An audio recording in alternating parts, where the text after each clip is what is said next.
What's going on, everyone? So welcome to my latest video. This is part of a series where I focus on a specific director and rank that director's work from worst to best. So on such directors in the past such as Paul Thomas Anderson, Wes Anderson, David Fincher, Spike Lee, Spike Jonze. The list goes on. You guys can check out those directors as well as many other in the director playlist down below. But guys, you clicked on this video, so you know at this time around I'm focusing on Paul Feig's movies and ranking them from worst to best. Now, as of the filming of this video, which is April of 2023, Paul Feig has done 9 movies, so I'll be ranking them from 9 being his worst to 1 being his best, and of course my humble opinion. And also do keep in mind this will not include any TV movies, music videos, TV shows, none of that. Just specifically feature-length movies. So again, he's done 9 as of the filming of this video, so I'll be ranking them from worst to best. And I will be curious to hear your ranking list down below. But guys, enough exposition. Let's get started. So kicking things off, number 9, we have The School for Good and Evil. This is a Netflix movie. This was his latest movie, and it is terrible. Honestly, if I had seen this in 2022, this would have, without a doubt, made my top 10 worst of 2022. It's bad. It's really bad. Avoid this at all costs, unless you're like me and trying to watch all Paul Feig's movies. There's no other reason. It's 2.5 hours of being a ripoff of Harry Potter movies. It's bad. It makes the latest Fantastic Beasts look good. I didn't think that was possible. So yeah, that's why it's my number 9. Next up, my number 8 is Ghostbusters, the 2016 one. So yeah, this one I went into with an open mind, and I gotta say, I absolutely hated this one. This was really, really bad. It was everyone trying to be funny, and it just falling flat. Filmmaking is very bland. Dialogue is cringe-inducing. There wasn't a single moment that I laughed throughout this movie.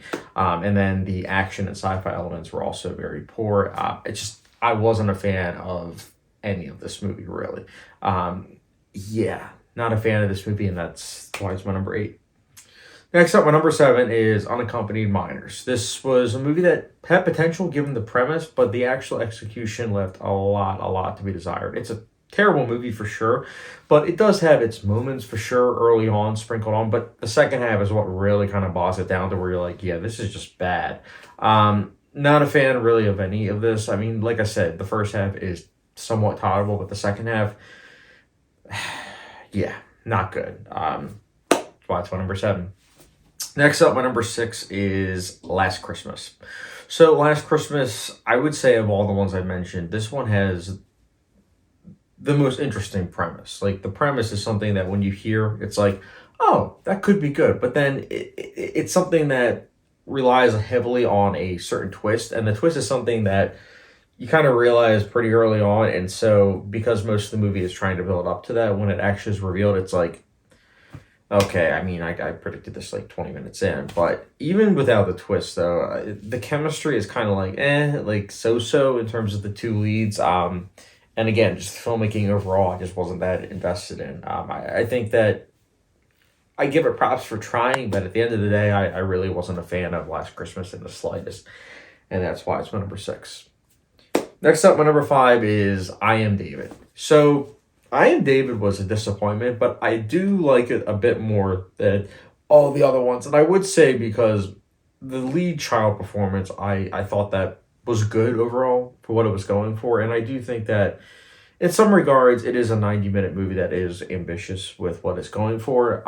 Although I can't lie, I do kind of wish that the focus was more so on the journey instead of the journey being like 10 minutes and then the rest of the movie is just him kind of trying to find himself. That I wasn't a fan of overall, and I do think that that's why my interest in this movie was waning in and out when watching it. But there was potential for this, and it wasn't fulfilled, but there was an inkling of it, and that's why it's a little bit higher than these other movies. That that's why I have it as my number 5. Next up, my number 4, this is where we get to the movies that I can say, yes, I enjoyed them. My number 4 is The Heat. Melissa McCarthy and Sandra Bullock. Together, they have fine chemistry. They are really good together. I enjoyed watching them. I laughed. The filmmaking is still kind of just okay, but watching these two go off of each other, it's just amazing. It's really good stuff.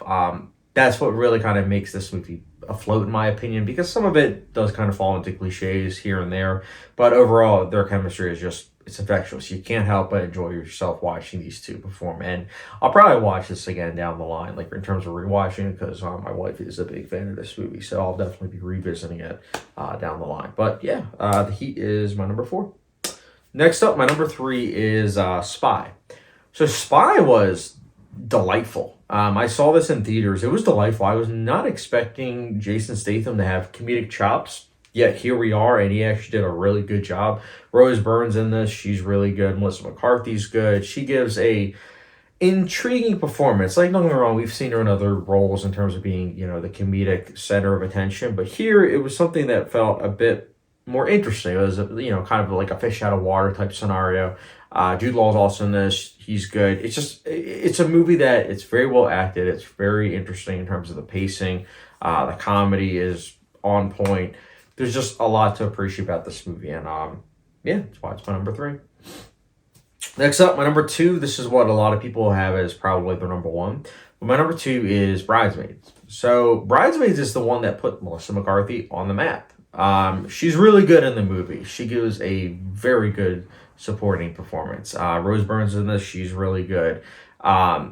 Every single performance is top notch. This is a movie that has a female ensemble cast that is just really good. They work really well off of each other. It's got a very interesting costume design. The humor works quite well.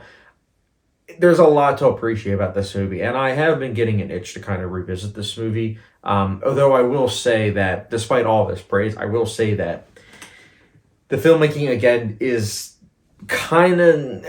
It's definitely not the... It's definitely not the layers of the cake, so to speak. It is more of like the cherry on top, where it's like if you get a Paul Feig movie where the filmmaking is good, it's like that's the cherry. But you gotta rely more so on like the acting, the humor of his movies and everything. And that's definitely the case with Bridesmaids, because if Bridesmaids had it where the cast wasn't good, if the humor wasn't on point, if it wasn't well paced, then you'd be looking at another Paul Feig movie that just isn't really well directed. But Bridesmaids, thankfully, is held together by a cast that really works well with the script. And that's my number 2. Next up, my number 1 is, you probably guessed it already. My number 1 is A Simple Favor. Simple Favor is good. I liked this movie. I thought Blake Lively and Anna Kendrick were fantastic in this movie. It is kind of like a knockoff of Gone Girl, I'm not going to lie. It's like a C kind of grade of Gone Girl. But I will say, once you throw the comparison out the window and just kind of go into it knowing that it's not going to be as great as Gone Girl, for what it is good. I do quite like A Simple Favor. It is really interesting in terms of the pacing. It is, filled with twists and turns that are engaging for sure. And again, as I mentioned, the acting and the chemistry between the two leads are quite good. It is one of Paul Feig's better movies. I mean, this is like, when I think of Paul Feig, I think of this and I think of Bridesmaids in terms of his best work. And I chose A Simple Favor because, well, just thinking about it more and more, I'm like, of the two, I would probably revisit A Simple Favor first over Bridesmaids, but only time will tell. But I like Simple Favor, and that's why it's my number 1.